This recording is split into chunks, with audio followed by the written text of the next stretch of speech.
got to experience something that nobody else did. Yeah. And you know it was God. I'll never forget. I had been saved about a year or so. My wife and I were in Germany. And the Lord allowed me to lead an older man to the Lord in father-in-law's house on the seashore, walking. And as he was walking toward me, my inner man started knowing me. You know, I got to experience something. It's like when you get to heaven, the question, one of the young men at work that we pray and talk about the word together, he said, you know, how is it that we're going to know everybody when we get to heaven? And so I got to know him. I saw him coming, and right away the inner man said, it's Jesus. And while he got up to me, Pastor Matthew, he got up to me, he said, and I want you to preach my word. Whoa. So I kept that to myself. Kept it to myself. I was in Germany. I said, I don't know who I can tell this to right now. And there was an old praying mother that came over there from Indiana. She came over to visit a daughter-in-law. She got all the women in the church, and she would have them meet. I mean, intercessory type mother. She prayed. We called her Mother Boyd. And Mother Boyd was a praying woman. And I love to just go, when I got a little time, go by her house and just sit down there and just let her pour into me. And we went over there. And she started talking to me. And we were getting ready to leave then because we were getting ready to come back to the States. And we're sitting there, and she says, and she called me Reverend Person. And she said, I wasn't supposed to tell you. I wasn't supposed to. But because she had already been on the frequency with God.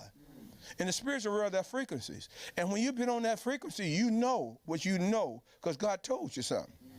And so what am I saying? I'm saying once you see Jesus, once you see him, you get a knowing. So it changed my whole theology by being called. It changed my whole theology. I had a very hard time after that seeing people being appointed pastor, appointed minister. I had a hard time about that thing. Because I said, so if you don't like my name, if you don't want to call me pastor, you don't want to call me minister, that's all right. Because you ain't got a place for me. I saw something that was greater. Amen. You don't want to call me, but that's all right. I met someone, so he knew something about the experience outside of Egypt. He didn't know where to go, but he knew the experience outside of Egypt. And it was outside of Egypt is where he met the Lord. Place. So Pharaoh, there ain't nothing you can tell me that's going to make me want to stay in Egypt. When you get a revelation, there ain't nothing you can tell me to make me want to stay bound up.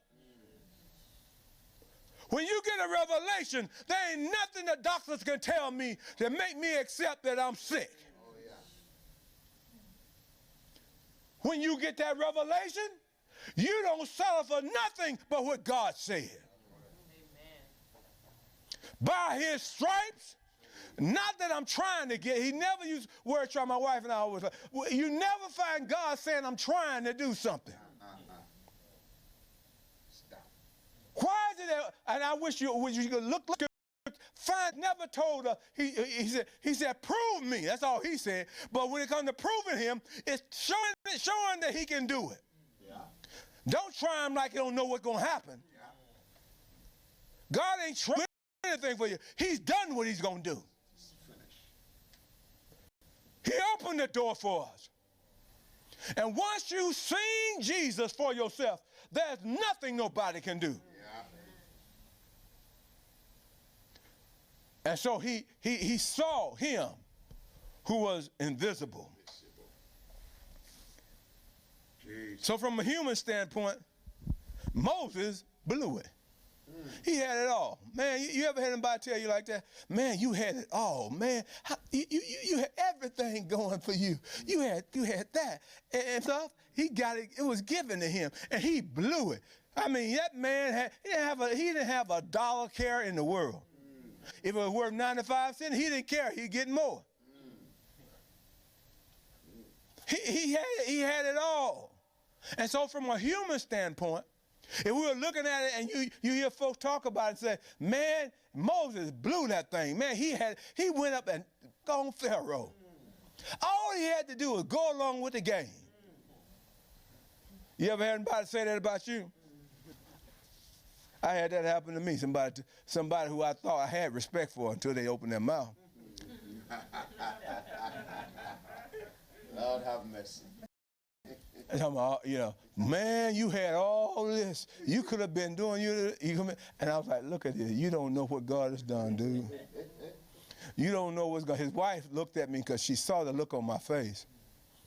And I told this back in Laura about that. I said when he did that, my mama's side rose up and my daddy's side rose up. And I was thanking God because my mama's side took authority. My daddy's side would have been, you know, let's go for it. I said, let's go dance. But my mama's side took it, and I felt sorry for him, and I refused to go down to his level because I saw what God had already done. God had already done so much. God had brought us through so much. Yes. If we had taken that road, how many lives that God intended for us to be able to affect, we were not able to affect them. And you think about that, just one life, but if you were out of place, just one life could matter. God's placed you some places that you're going to be the only one that's going to speak life to somebody.